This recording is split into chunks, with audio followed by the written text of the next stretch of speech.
Hi ಎಲ್ಲರೂ, ಇವತ್ತು ನಾವು ಮಾಡ್ತಿರೋದು ಅವಲಕ್ಕಿಗೆ ಬೇಕಾಗಿರೋದು ಸಾಮಗ್ರಿಗಳು: ಈರುಳ್ಳಿ, ಮೆಣಸಿನ್ಕಾಯಿ, ಕೊತ್ತಂಬರಿ, ಟೊಮೆಟೊ ಮತ್ತು ಕರಿಬೇವನ್ನ ತೊಳೆದು ಹೆಚ್ಚಿಟ್ಕೊಂಡಿದ್ದೀವಿ. ಇವಾಗ ಒಲೆ ಮೇಲೆ ಬಾಣಲಿ ಇಟ್ಟು ಅದಕ್ಕೆ ಒಂದು ಸ್ವಲ್ಪ ಎಣ್ಣೆ ಹಾಕಿ, ಕುಕ್ಕಿಂಗ್ ಆಯಿಲ್ ನೀವು ಮನೇಲಿ ಯಾವ್ದು ಯೂಸ್ ಮಾಡ್ತೀರೋ ಆ ಕುಕ್ಕಿಂಗ್ ಆಯಿಲ್ ಹಾಕಿ ಎಣ್ಣೆ ಹೀಟ್ ಆಗೋವರೆಗೂ ಕಾಯಬೇಕು.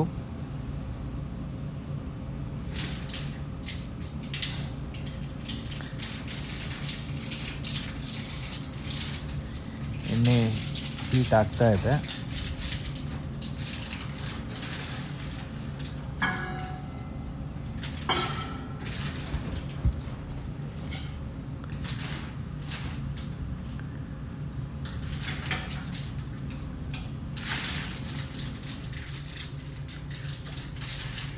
ಇವಾಗ ಎಣ್ಣೆ ಕಾದಿದೆ. ಎಣ್ಣೆ ಕಾದಾದಮೇಲೆ ಫಸ್ಟು ಸಾಸಿವೆ 1 ಟೇಬಲ್ ಸ್ಪೂನು, ಆಮೇಲೆ ಜೀರಿಗೆ 1 ಟೇಬಲ್ ಸ್ಪೂನು, ಅದಾದಮೇಲೆ ಕಡಲೆಬೇಳೆ ಮತ್ತು ಉದ್ದಿನಬೇಳೆ, ಕಡಲೆಬೇಳೆ 1 ಟೇಬಲ್ ಸ್ಪೂನು ಮತ್ತು ಉದ್ದಿನಬೇಳೆ 1 ಟೇಬಲ್ ಸ್ಪೂನು, ಮತ್ತು ಸ್ವಲ್ಪ ಶೇಂಗಾ ನಿಮಗೆ ಎಷ್ಟು ಬೇಕೋ ಅಷ್ಟು ನೋಡಿಕೊಂಡು ಹಾಕ್ಕೊಳ್ಳಿ.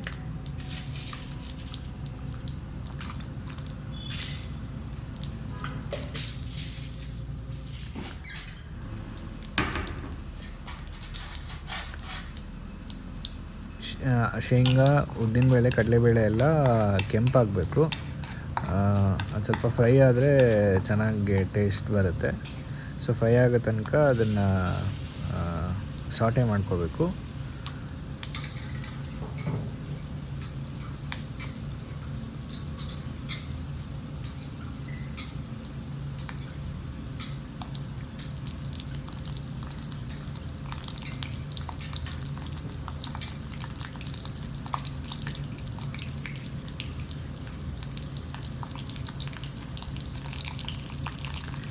ಈಗ ನಾನು ಹಿಂಗೆ ಕೈ ಬಿಟ್ಟಿದ್ದೀನಿ ಅಂತೇಳಿ ಹಂಗೆ ಬಿಡಬೇಡಿ, ಯಾಕಂತಂದರೆ ಒಂದೇ ಕಡೆ ಅದು ಫ್ರೈ ಆಗ್ತಾ ಇರುತ್ತೆ.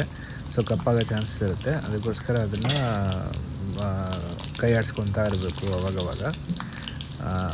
ಕೈ ಆಡಿಸ್ಕೊತಾ ಇದ್ದರೆ ಎಲ್ಲ ಕಡೆ ಕರೆಕ್ಟಾಗಿ ಫ್ರೈ ಆಗುತ್ತೆ ಆ್ಯಂಡ್ ನಿಮಗೆ ಒಳ್ಳೆ ಟೇಸ್ಟ್ ಕೂಡ ಸಿಗುತ್ತೆ.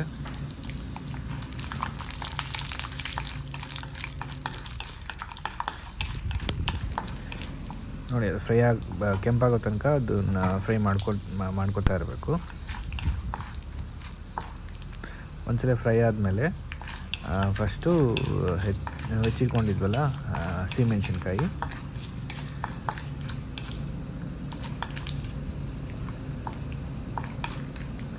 ಸೊ ಇವಾಗ ಹಸಿಮೆಣ್ಸಿನ್ಕಾಯಿ ಹಾಕಬೇಕು.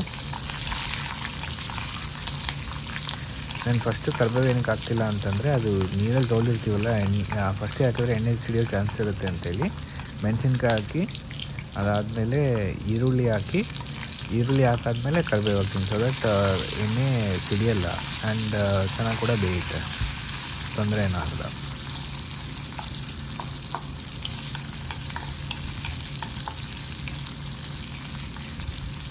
ಸೊ ಇವಾಗ ಈರುಳ್ಳಿ, ಮೆಣಸಿನ್ಕಾಯಿ ಮತ್ತು ಕರಿಬೇವೆಲ್ಲ ಹಾಕಿದ್ಮೇಲೆ ಈರುಳ್ಳಿ ಸ್ವಲ್ಪ ಫ್ರೈ ಆಗಬೇಕು. ಒಂದು ಟಿಪ್ ಏನಂತಂದರೆ, ಈರುಳ್ಳಿ ಬೇಗ ಬೇಯಬೇಕು ಅಂತಂದರೆ ಒಂದು ಚಿಟಿಕೆ ಸಾಲ್ಟ್ ಆ್ಯಡ್ ಮಾಡಿ. ಸೊ ದಟ್ ಈರುಳ್ಳಿ ಬೇಗ ಟ್ರಾನ್ಸ್ಲೂಸೆಂಟ್ ಆಗಿ ಸ್ಟಾರ್ಟ್ ಆಗುತ್ತೆ, ಬೇಗ ಬೇಯುತ್ತೆ. ಇವಾಗ ನಾನು ಟೊಮೆಟೊ ಆ್ಯಡ್ ಮಾಡಿದ್ವಿ. ಟೊಮೆಟೊ ಆ್ಯಡ್ ಮಾಡಿದಾದ್ಮೇಲೆ ಅದಕ್ಕೆ ಉಪ್ಪು, ಸ್ವಲ್ಪ 1 ಟೇಬಲ್ ಸ್ಪೂನಷ್ಟು ಉಪ್ಪು, ಅದಾದಮೇಲೆ ಅರಿಶಿನ ಸ್ವಲ್ಪ ಹಾಕ್ಕೊಳ್ಳಿ. ಅದಾದಮೇಲೆ ಒಂದು ಅರ್ಧ ಟೇಬಲ್ ಸ್ಪೂನು, ಅದಾದಮೇಲೆ ಸ್ವಲ್ಪ ಬೆಲ್ಲ ಇಲ್ಲ ಸಕ್ಕರೆ ಏನಕ್ಕೆ ಅಂತಂದರೆ ಅದು ನಿಮ್ಮ ಟೇಸ್ಟ್ನ ಬ್ಯಾಲೆನ್ಸ್ ಮಾಡುತ್ತೆ. ಸೊ ಅದನ್ನು ಇವಾಗ ಕೂಡ ಬೇಕಿದ್ರೆ ಹಾಕ್ಕೋಬೋದು, ಇಲ್ಲ ಅಂತಂದರೆ ಲಾಸ್ಟಿಗೆ ಕಲಸೋದಕ್ಕೆ ಕೂಡ ಹಾಕ್ಕೋಬೋದು. ಉಪ್ಪಿಟ್ಟು, ಚಿತ್ರಾನ್ನ, ಕೇಸರಿ ಅವಲಕ್ಕಿಗೆಲ್ಲ ಮೇಲೆ ಹಾಕ್ಕೊಂಡ್ರೆ ಚೆನ್ನಾಗಿರುತ್ತೆ. ಸೊ ಇವಾಗ ಎಲ್ಲ ಆ್ಯಡ್ ಆದಮೇಲೆ ಸ್ವಲ್ಪ ಬೇಯೋ ತನಕ ಕಾಯಬೇಕು. ಟೊಮೊಟೊ ಎಲ್ಲ ಮುಷಿ ಆಗಬೇಕು. ಮೆತ್ತಗಾದರೆ ಚೆನ್ನಾಗಿ ಬೆಂದಿರುತ್ತೆ ಮತ್ತು ಚೆನ್ನಾಗಿ ಟೇಸ್ಟ್ ಕೊಡುತ್ತೆ. ಸೊ ಇವಾಗ ಇದು ಇದರಲ್ಲಿ ಸೈಡಿಗೆ ನಾವು ಅವಲಕ್ಕಿನ ಮೀಡಿಯಮ್ ಸೈಜ್ ಅವಲಕ್ಕಿ ತೊಗೊಂಡಿದ್ದೀನಿ. ಅವಲಕ್ಕಿನ ತೊಳೆದು ಇಟ್ಕೊಂಡಿದ್ದೀವಿ. ಸೊ ಅವಲಕ್ಕಿನ ಇವಾಗ ಹಾಕ್ತಿದ್ದೀವಿ. ಇವಾಗ ಹಾಕಿ ಕಲಿಸ್ಬೇಕು ನೀಟಾಗಿ ಅವಲಕ್ಕಿ ಕಲಿಸ್ಮೇಲೆ ಇದಕ್ಕೊಂದು ಸ್ವಲ್ಪ ಕೊತ್ತಂಬರಿ ಆ್ಯಡ್ ಮಾಡಿ, ಮೇಲೆ ಬೇಕಿದ್ರೆ ನಿಂಬೆಹಣ್ಣು ಆ್ಯಡ್ ಮಾಡಿ, ಸಾಲ್ಟ್ ಎಲ್ಲ ಟೇಸ್ಟ್ ನೋಡಿ ಎಲ್ಲ ಆ್ಯಡ್ ಮಾಡಿದ್ಮೇಲೆ ಒಂದು ಅವಲಕ್ಕಿನ ಸರ್ವಿಂಗ್ ಬೌಲಿಗೆ ಸರ್ವ್ ಮಾಡಿ. ಆ್ಯಂಡ್ ಅವಲಕ್ಕಿ ಈಸ್ ರೆಡಿ ಟು ಈಟ್.